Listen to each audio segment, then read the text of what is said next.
안녕하세요, 규큐입니다. 오늘 리뷰할 제품은 요즘 아주 핫한 제품이죠. 오즈모 포켓입니다.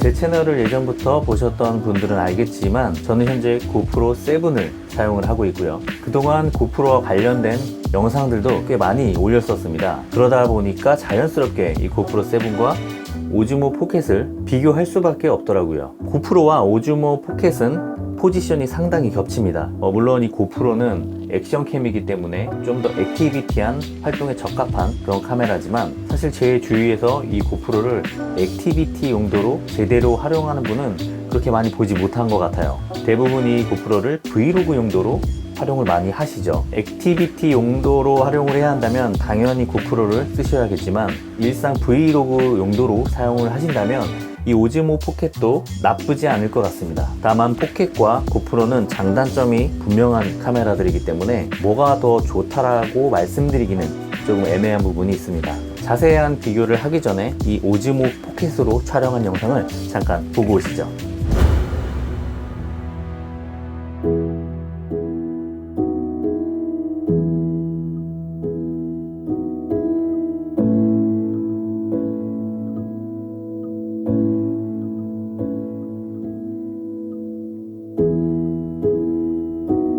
Wintertime, the snow is here to stay. You can feel it, the end of the year. 오늘 여민님과 촬영을 하러 나왔습니다. 마이크 성능 괜찮나요? 네, 뭐 괜찮겠죠? 길을 헤매고 있는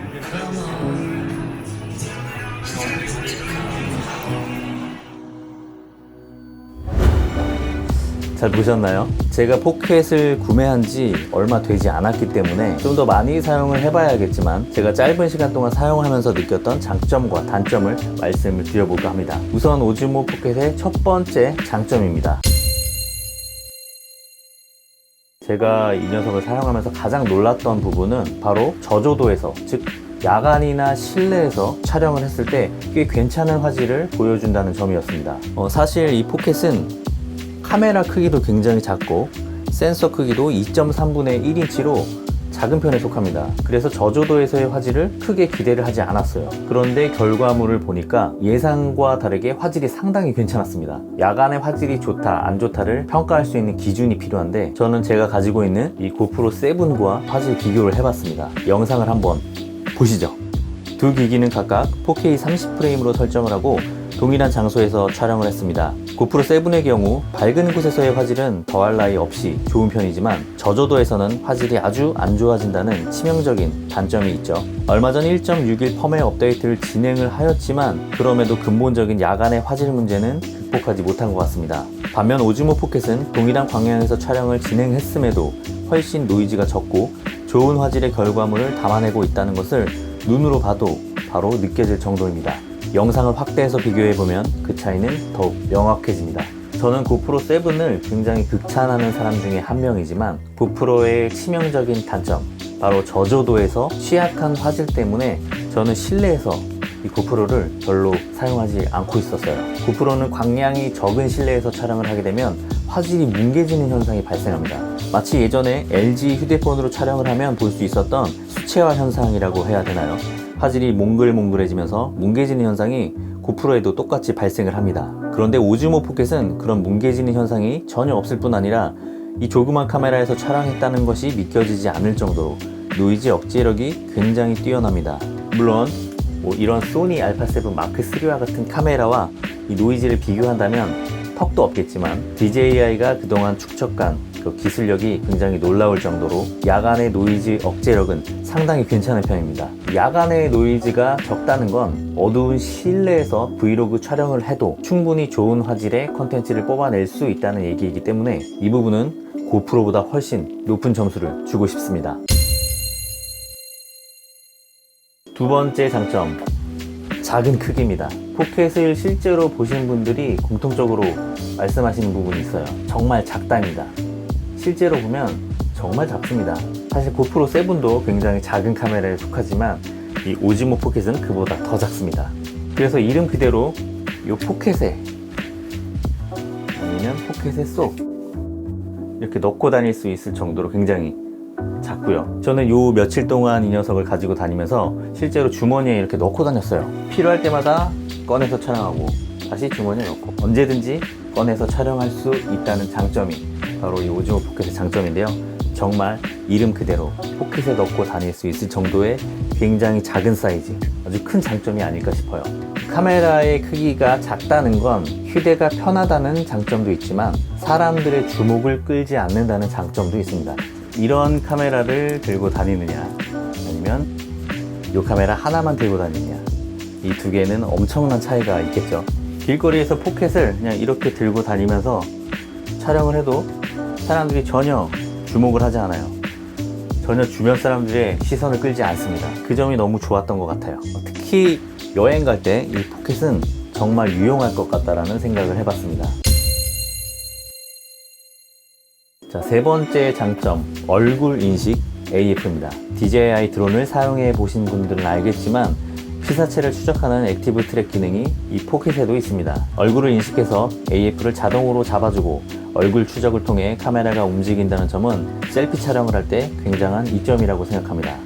이 트래킹 기능을 잘만 활용하면 다양한 영상을 만들 수 있을 것 같아요. 조만간 이 오즈모 포켓 하나로 리뷰 영상을 촬영하면 그것도 괜찮을 것 같다라는 생각을 해봤습니다.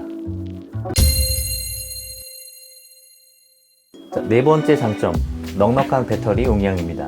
제가 구독하고 있는 0360이라는 유튜버 분께서 고프로 7과 오즈모 포켓의 실제 사용 시간을 이미 테스트를 해보셨더라고요. 그 영상을 보면 두 기기를 동일하게 4K 60프레임으로 연속 촬영을 할 경우 고프로 7이 약 52분, 오즈모 포켓이 약 1시간 33분의 사용 시간으로 오즈모 포켓이 훨씬 좋은 스태미너를 갖고 있다는 것을 알 수 있습니다. 다만 고프로 7은 배터리를 교환할 수 있는 반면 오즈모 포켓은 배터리 일체형이기 때문에 배터리 교환이 안 된다는 점이 단점이 될 수도 있을 것 같습니다. 저 같은 경우 포켓을 장시간 연속으로 촬영을 할 일이 거의 없기 때문에 차라리 스태미너가 좋은 대신 일체형의 구조를 가진 이 오즈모 포켓에 손을 들어주고 싶습니다. 다섯 번째 장점, 기계식 3축 안정화 짐벌입니다. 손떨방을 비교한 영상들은 지금 굉장히 많기 때문에 간단하게 저의 의견을 말씀을 드리자면 아무리 고프로가 소프트웨어 손떨방이 뛰어나다고 해도 한계는 분명히 있습니다. 기계식 짐벌인 오즈모 포켓이 손떨방 부분에 있어서는 조금 더 앞선다고 할 수 있습니다. 조금 더. 아주 차이가 크진 않더라고요. 고프로 7이 소프트웨어 손떨방이지만 거의 짐벌 수준으로 좋기 때문에 이 두 녀석의 손떨방 수준은 오즈모 포켓이 아주 살짝 더 우위라고 할 수가 있어요. 그러고 보면 이 고프로 7이 손떨방 하나는 정말 기가 막히게 잘 뽑아낸 것 같습니다. 자, 이제 포켓의 단점을 말씀을 드려보겠습니다. 가장 큰 단점은 역시 화각이죠. 화각이 80도, 약 26mm 정도의 화각인데 셀프 촬영을 할 때 굉장히 불리한 화각이라 평소에 셀프 촬영을 많이 하시는 분들에게는 추천드리고 싶지가 않습니다. 거의 팔을 끝까지 뻗고 찍어야 그나마 봐줄 수 있는 앵글이 나오기 때문에 셀프 촬영에 있어서는 확실히 불리합니다. 만약에 저처럼 평소에 요 바티스 25mm 같은 24mm 혹은 25mm의 화각을 즐겨 촬영하시는 분이라면 이 화각은 크게 문제가 되지 않을 수도 있어요. 왜냐면 저는 셀프 촬영을 거의 하지 않기 때문입니다. 저는 제가 바라보는 시선에서 영상을 담는 것을 좋아하기 때문에 저처럼 셀프샷보다는 전방에 있는 사물을 주로 촬영하고 혹은 여행을 가서 내가 걷는 장소의 풍경을 담거나 여자친구 혹은 아이를 따라가면서 촬영하는 그런 용도로 많이 사용하시는 분들에게 이 오즈모 포켓은 더 유용할 것 같다라는 생각을 해봤습니다. 포켓에 대해 구매를 망설이시는 분이 있다면 반드시 이 화각을 먼저 고민을 해보시고 구입을 하시길 바랍니다. 두 번째 단점, 이 짐벌 컨트롤이 살짝 불편합니다. 그냥 전방을 촬영할 때는 아무런 문제가 없어요. 그런데 내가 만약에 다른 손에 들고 있는 물건을 촬영하고 싶을 때 이 오즈모 포켓을 이렇게 내리잖아요. 그러면 이 물건을 찍는 게 아니라 이 물건보다 위쪽을 찍는 경우가 굉장히 많아요. 그러면 나는 원하는 구도를 얻기 위해 손목을 더 꺾겠죠. 이런 식으로. 이런 불편함이 오즈모 포켓은 있어요. 반면에 고프로는 내가 아래를 찍고 싶을 때 그냥 바로 이렇게 내리면 됩니다. 내가 원하는 각도를 정확하게 찾아서 촬영을 할 수 있죠. 굉장히 직관적입니다. 그런데 포켓은 이 간단한 게 어렵습니다. 물론 카메라의 높낮이를 이 액정 터치로 조절을 할 수는 있습니다. 그렇지만 고프로에 비하면 확실히 불편한 건 사실이에요. 요 컨트롤 액세서리가 따로 판매를 하고 있죠. 저는 그게 제대로 사용을 하실 거라면 그 액세서리가 필요할 거라고 봅니다. 특히 위아래 앵글을 조절하는 데 있어서 그 액세서리는 꼭 있어야 될 것 같아요.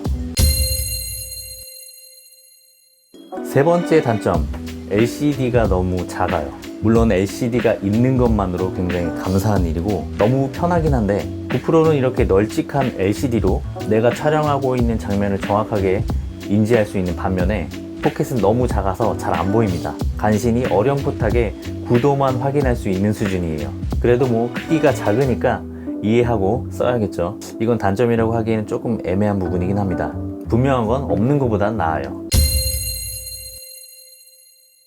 네 번째 단점, 휴대하기 조금 아쉬운 이 헤드 부분입니다. 저는 이 기본 케이스를 씌우지 않아요. 왜냐면 케이스를 씌우면 부피가 커지고 바로 꺼내서 찍기가 너무 불편해지기 때문이죠. 그래서 저는 그냥 이대로 주머니에 넣고 다니는데요. 헤드가 이렇게 움직이다 보니까 조금 불안하긴 합니다. 주머니에 넣고 다니면 혹시라도 고장이 나지 않을까 하는 뭐 그런 걱정이죠. 그래서 해외 직구모를 찾아보니까 이미 헤드를 고정시켜주는 캡이 판매를 하고 있더라고요. 그 제품을 포함해서 몇 가지 포켓의 액세서리를 구매를 했고요. 그 제품이 도착하는 대로 쓸만한지에 대해서 한번 다시 리뷰를 해보도록 하겠습니다.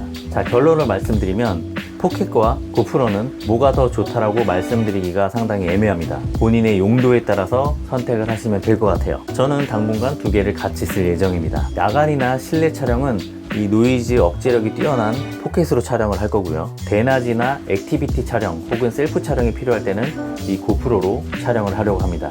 저는 이 두 가지를 병행을 하면서 같이 사용을 할 예정이고요. 만약에 여러분들께서 이 둘 중에 하나를 구매를 해야 한다면 장단점을 먼저 파악을 하시고 구매를 하시면 되겠습니다. 오늘의 리뷰는 여기까지고요. 오늘의 영상이 도움이 되셨다면 좋아요와 구독 부탁드리겠습니다. 감사합니다.